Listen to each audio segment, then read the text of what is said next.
Ito po ay isang asparagus. Asparagus tree. First time ko makikita ng ganito dito lang sa garden. Pinapabayaan ko to. Nabili ko sa isang kaibigan during the pandemic. At itinanim ko dito sa garden. It's more than 2 years old na to. Ito ang mangyayari kung hindi mo siya inani nung bata pa siya.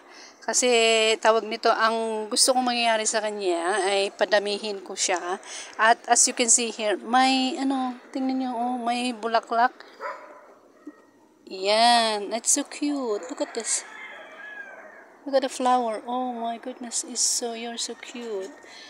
Yan. Hoping na magiging seeds sila. At yung leaves nila, look at it's very, very soft.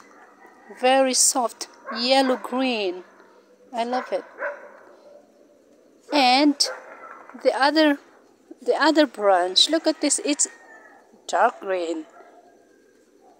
And the young ones is yellow-green.